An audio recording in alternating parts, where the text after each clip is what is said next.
Salam dəyərli kanal izləyiciləri, mən Tural müəllim. Bu günləri 13 aprel 9-cu siniflər buraxılış imtahana düşən sualların izahını verəcəm. Videoya başlamamışdan əvvəl davamlı videolar üçün kanala abunə olmağı unutmayın. Başlayırıq ilk sualdan. Deməli, birinci sual tənasüblə bağlı məsələdir. Burada çarpaz vururuq. 15-i vururuq x-a, 21-i vururuq 5-ə.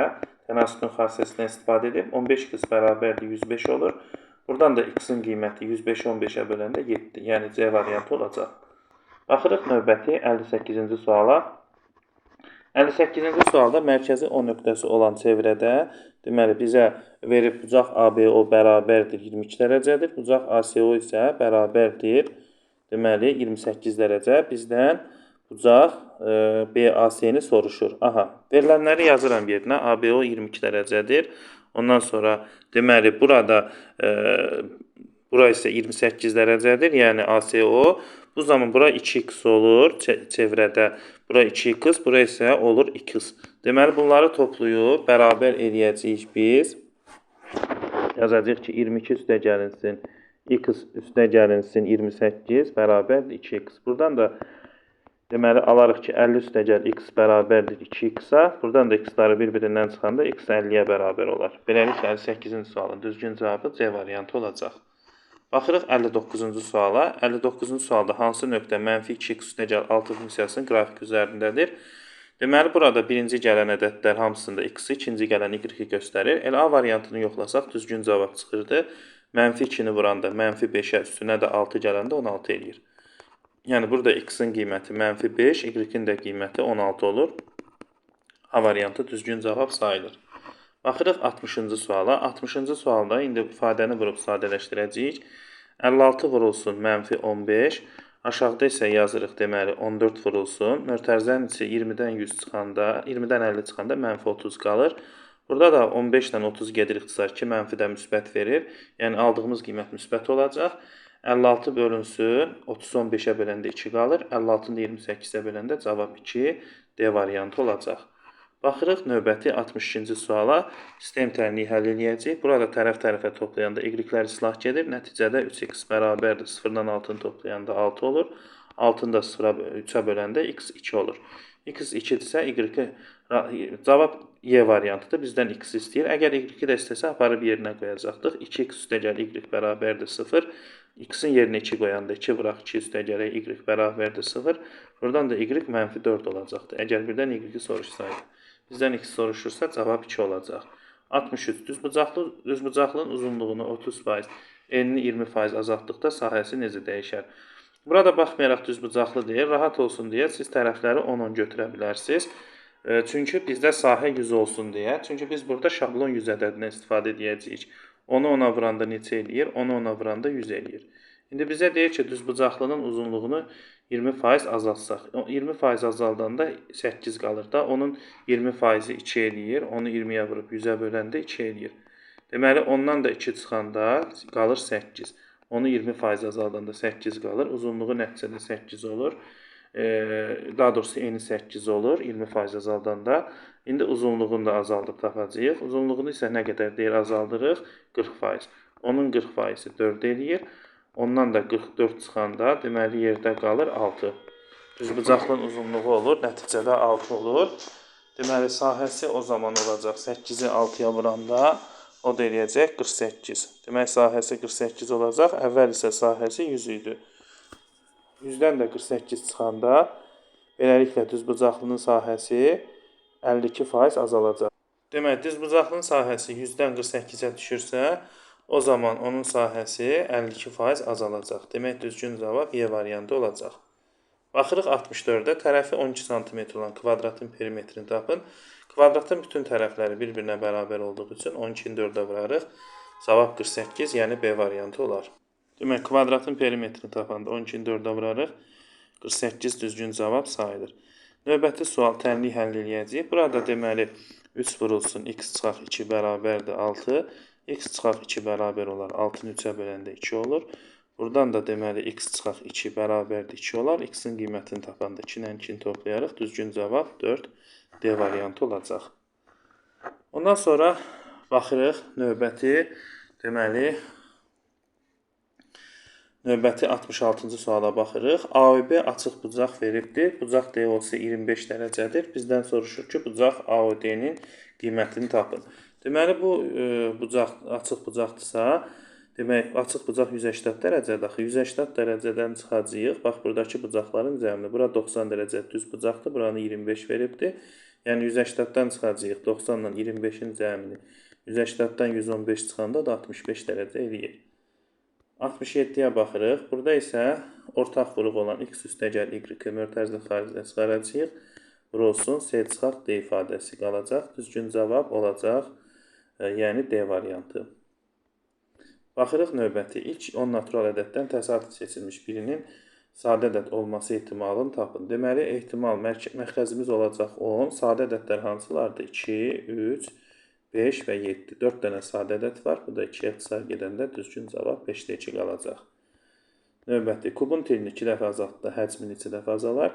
Burada da elə bir 2-ni 3 dəfə öz-özünə vuracaqsa 8 olacaq. Tutaq ki, kubun tili, kubun həcm düsturu A kubla tapılır. Tutaq ki, kubun tili 2 olsun. Bunu 3 dəfə öz-özünə vuranda 8 eləyir. Kubun tilini 2 dəfə azaltdıqda deyəndə, deməli 2-ni 2-yə böləndə 1 eləyir. Və burada da 1-i 3 dəfə öz-özünə vuranda 1 eləyir. Gördüyümüz kimi kubun həcmi 8 dəfə azalar. Ondan sonra növbəti 18 ilə al 36 üçün əkob elə 36-nın özüdür. Çünki tam bölünür. Əbob isə burada ortaq bölənləri olmadığı üçün, qarşılıq sadə ədədlər olduğu üçün 1-dir. 36 ilə da 1-i toplayanda 37 Y variantı olacaq. 71-ci sualda A ilə B-ni kəsdirəndə ikisində də ortaq element 2 və 5-dir və 1-dir. İndi bunu da S-dən çıxanda ortaq elementləri 1-i çıxırıq. Fərqdə nə qalacaq? Deməli, 2-dən 5 qalacaq. Düzgün cavab D variantı olacaq. Baxırıq növbəti 72-ci suala. Burada açılışla yazacağıq. AB-nin açılışı 10A üstəgələk B, BA-nın açılışı isə 10B üstəgələk A şəklində olur. Burada da vurub açsaq, alacağıq ki, 88A çıxılsın, 88B. Ondan sonra deməli nəticədə alacağıq ki, 11A üstəgəlinsin 11B bərabərdir 88A çıxılsın 88B. Ondan sonra isə hər tərəfi deməli biz 11-ə bölərik. Nəticədə alarıq ki, A üstəgəl B bərabərdir 8A çıxılsın 8B. Ondan sonra tərəf-tərəfə keçirsək, A-ları bir-birindən çıxarıq. Nəticədə qalar 7A bərabərdir 9B. Buradan da A-nın qiyməti 9, B-nin qiyməti 7 olacaq. Beləliklə, bunu da aparıb yerinə qoysaq, ədəd şəklində düzgün cavab 97 olacaq. Baxırıq 73-cü sual. 73-cü sual isə müxtəsər vurma düsturunun açılışıdır. Deməli, burada 2-yə vurubsa, bu A üstəgəl B-nin kvadratının açılışıdır. Yəni, bunun açılışı nə gedir? 2 vurulsun. 2 vurulsun. Deməli, A üstəgəl B kvadratının açılışı gedir. A kvadrat üstəgəlinsin. A kvadrat üstəgəlinsin. Deməli, 2AB üstəgəlinsin B kvadrat. Burada da elə bir 2-yə vuranda məxrəclər itir onsuz. Burada 2-yə vuranda hər birini məxrəc itir. Bunu da qarşısına elə bir vurursan. Yəni, burada elə bir alır 2.85 üstəgəl 7.15-in kvadratının açılışını verir. Bu da mötərizənin içi 10 eləyir. 10-u 10-a vuranda düzgün cavab 100 olacaq. Növbəti suala baxırıq. Bərabər tərəfli 3 bucaq verib. ABC 3 bucağının perimetri 9-dursa, bərabər tərəfli 3 bucağın bütün tərəfləri bərabər olur axı. 9-u 3-ə bölürük, 3 olur. Əgər LM-in 3 bucağının, bu olsun ABC 3 bucağı, əgər LM-in 3 bucağının sahəsi ABC-dən 16 dəfə çoxdursa, onda tərəfi də 4 dəfə çox olur. Onda 3-ü 4-ə vurarıq. Bu tərəflərdə olacaq 12 cm. Beləliklə, düzgün cavab 12 olacaq. 75. 75-də biz koordinat müstəvisi çəkirik. B-nin nöqtəsi 8 ilə -8-dir. O da bura düşür. 8 -8 bura düşür və burada deməli belə bir kvadrat yaranır. Kvadratın da bütün tərəfləri bərabərdir. Sahəsini istəyirsə 8-i 8-ə vurursunuz. Düzgün cavab 64 olacaq. Ondan sonra 76. Burada natural ədədlərdən bəhs edir. X ilə Y-in hasili 6-dır. Y-lə Z-in hasili isə 18-ə bərabərdir. Burada cəmlərinin ən kiçik qiymətini istəyir. X-ə minimum 1 versək, ən az Y-ə 6 verərik. 1-i 6-ya bıraxdıq. 6 olur. Z-də olar 3. Buradakı ədədləri də toplayanda 10 eləyər. İkinci bir versiyada var. Məsələn, X-a biz verə bilərik 2 verərik. X-ə 2, Y-ə 3 versək, Z-in qiyməti onda olur 6 olur. Burada da cəmləyəndə 11 olur. 11 ondan böyükdür də. Və yaxud da ki, X-ə biz 3 versək, Y-ə 2 versək, yenə eyni şey olacaq, Z 6 olacaq. Yəni 2 dənə qiymət ala bilər. Ya 11, bunları toplayanda 11 olar. Buradakı ədədləri toplayanda 10 olar. Bizdən ən az istədiyi üçün 10 olan cavabı götürürük. Düzgün cavab 10 olacaq. 77. Aparıb yerinə qoyacağıq. Deməli 5 çıxılsın 2 kök altı 6-nı vuracağıq. 5 üstə gələk 2 kök altı 6-ya. Aşağıda isə yazacağıq. Deməli 5 çıxılsın 2 kök altı 6 üstə gəlinsin. Üstə gəlinsin. Deməli 5 üstə gəlinsin 2 kök altı 6. Burada müxtəsər vurma düsturunun açılışıdır. A kvadrat çıxılsın B kvadratının açılışıdır. 5-i 5-ə vuranda 25 eləyir. Çıxılsın. Yəni bu açılışı verir də. A kvadrat çıxılsın B kvadrat. 25-dən çıxırıq. 2-ni 2-yə vuranda 4. Kök altda kök altı 6-nı da kök altı 6-ya vuranda 6 eləyir. Məxrəc isə olacaq 2 kök altı 6-lar islah gedir. Deməli burada yazın 5 üstə 2 kök altı 6-nı. Deməli burada 2 kök altı 6-lar islah gedir. 10 qalır. Nəticədə kəsrin sürəti 1, məxrəci 10 olur. Yəni düzgün cavab 10-da 1 olacaq. Növbəti suala baxırıq. İndi deyir ki, 78-81 isə cavab vərəqində qeyd edin. Tənlik quracağıq. Biz ya bunu tənlikdən ya da tənliklər sisteminə əldə edəcəyik. Mən tənliyin əvəzləmə üsulundan yazacağam. Deməli 2 yeşikdə birlikdə 50 kiloqram qənd var. Birinci yeşikdə x miqdarda qənd olsun. İkinci yeşik o zaman olacaq 50 çıxılsın x olacaq. Birincidən 3 kiloqram qənd götürürlər. Yəni x-dan çıxacağıq və 6 gündən bəhs elədiyi üçün 6-nı 3-ə vuracağıq. X çıxılsın 6 vurulsun 3. İkincidən isə deməli 2 kiloqram qənd götürürlər. 50 çıxılsın x-dan çıxacağıq. Bu dəfə 2 vurulsun 6. İndi bu tənliyi həll edib düzgün cavabı tapacağıq. X çıxılsın 18 bərabər olur. 50-dən 12 çıxanda 38 qalır. 38 çıxılsın x. X-ları bir yana yığanda 2x bərabərdir. 38 ilə 18 toplayanda 56 eləyir. Nəticədə x-in qiyməti 28 olur.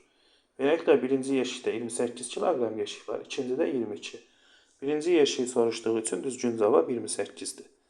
Deməli, birinci yeşiyi x götürdü. İkinci yeşiyi 50 çıx x. Birincidən hər gün 3 kiloqram götürürlərsə, 3-ü vururuq 6-ya. X çıx 18 olur.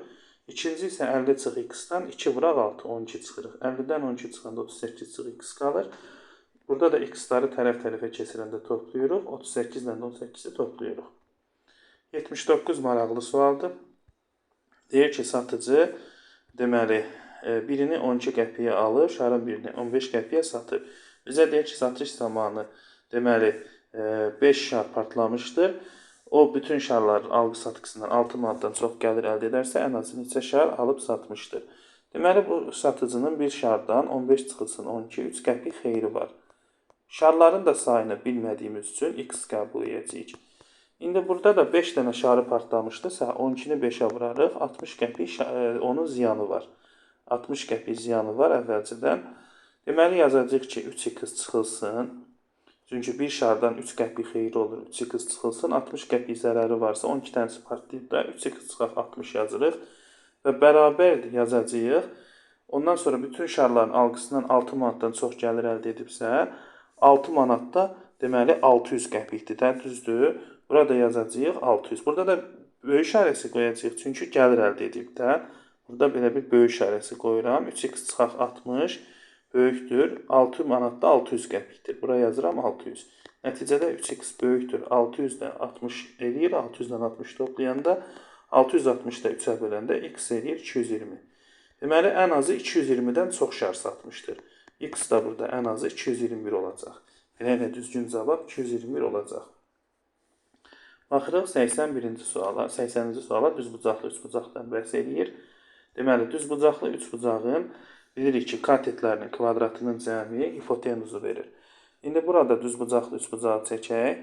Deməli, katetlərdən biri digərinə 2 cm böyükdür. Bura olsun x, bura isə olsun x üstəgəl 2 və hipotenuzdan 2 cm kiçikdir. Onda hipotenuzda o böyük katetdən 2 cm böyükdür. O da eləyir x üstəgəl 4 eləyir. X üstəgəl 4 eləyir. Yəni, kiçik oldu x, kiçik hipotenuz, kiçik katet x-dir daha doğrusu. Böyük katet isə deməli, x üstəgəl 2-dir. Biri digərinə 2 cm böyükdür. Və hipotenuzdan 4 cm kiçikdirsə, hipotenuzda böyük katetdən 2 cm böyük olur. Olur x üstəgəl 4. Sonra Pifaqor teoremindən istifadə edirik. Katetlərin kvadratının cəmi hipotenuzun kvadratına bərabərdir. Bu tənliyi həll edib, bərabər edib. Buradan x-i tapacağıq. İndi gəlin vurub açaq. X kvadrat üstəgəlinsin. A üstəgəl b-nin kvadratını üstürək. X kvadrat üstəgələk 4x üstəgələk 4 bərabərdir. X kvadrat üstəgəlinsin. 8x üstəgələk 16. Buradan da deməli tərəf-tərəfə çıxsaq, x kvadratların biri gedir ixtisar. Deməli olur x kvadrat. X kvadrat üstəgəlinsin 4x deməli üstəgəl 4 bərabər olur 8x üstəgəl 16. Buradan da tərəf-tərəfə çıxsaq, nəticədə olacaq ki, x kvadrat çıxılsın 4x bərabərdir 12. X kvadrat çıxılsın 4x bərabərdir 12. Deməli 4x-dən x kvadrat çıxılsın 4x bərabərdir 12. Deməli bu ifadəni aldıqmı? İndi buranı biraz sadələşdirək. Buranı silirəm. Deməli bir də yazıram. Baxın burada bir də həllini yazıram. Bax burada düz bucaqlı üç bucaqdan bəhs edir. Burada düz bucaqlı üç bucağın deməli katetindən biri olur x, digəri olur x üstəgəl 2, hipotenuzu olur x üstəgəl 4. İndi yazırıq ki, x üstəgələk x-in kvadratı üstəgələk x üstəgəl 2-nin kvadratı bərabərdir x üstəgəl 4-ün kvadratı. Bu tənliyi həll edib x-in qiymətini tapacağıq. X kvadrat üstəgəlinsin, x kvadrat üstəgəlinsin 4x üstəgəlinsin 4 bərabərdir x kvadrat üstəgəlinsin 8x üstəgəl 16. Buradan da tərəf-tərəfə deməli misalı sadələşdirəndə alırıq ki, x kvadrat 2x kvadrat üstəgəlinsin 4x üstəgəl 4 bərabərdir x kvadrat üstəgələk 8x üstəgələk 16. Bunu da tərəf-tərəfə keçirsək, yəni yazırıq ki, 2x kvadratdan x kvadrat çıxanda x kvadrat qalır. Deməli 4x-dən 8x çıxanda qalır, çıxılsın 4x. 4-dən də 16 çıxanda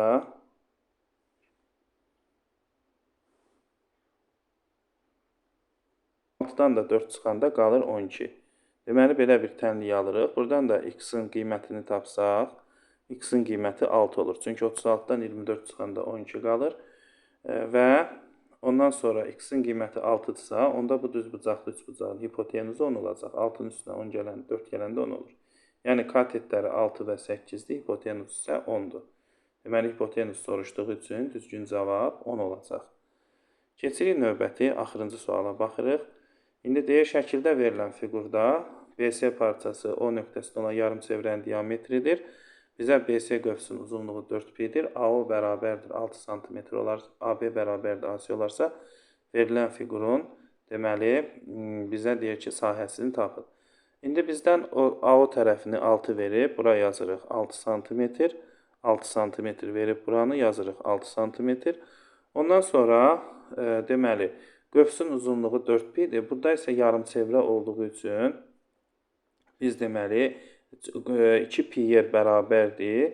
Yazacağıq ki 8π. Buradan da radiusu, yəni yarımçevrə olduğu üçün 4π'ni 2-yə vuracaq. Olacaq 8π. Buradan da deməli radiusun qiymətini tapsaq, radiusumuz olacaq 4 cm. Radius 4-dürsə, bura 4, 4. Onda bu fiqurun sahəsini tapanda oturacağı vuracaq, oturacağı 8-dir də. 8-i vuracaq hündürlüyə, hündürlüyümüz 6-dır. 8-i bu 6-ya vurub böləcək 2-yə. Bu fiqurun sahəsi olacaq 24. İndi digər tərəfdən rəngli hissədə çevrə də var da. Bu çevrə isə yarım çevrədir, gördüyümüz kimi tam deyil. Çevrənin sahə düsturu da S bərabərdir, pi yer kvadratdır. Sadəcə yarım çevrə olduğu üçün 2-yə böləcək. Radiusumuz 4 idi. 4-ün kvadratı 16π, onu da 2-yə böləndə 8π olur. Beləliklə, bu fiqurun sahəsi olur 8π. Üçbucağa da 24 tapdıq. Demək, düzgün cavab olacaq. 24 üstə gəlinsin 8π olacaq. Gəldik video izahının sonuna. İnşallah ki, video izahının köməyi dəydi. Növbəti izahlar üçün görüşərik inşallah. Diqqətiniz üçün təşəkkür edirəm. Kanala abunə olmağı, videonu bəyənməyi unutmayaq. Sağ olun. Növbəti izahlarda görüşənə qədər.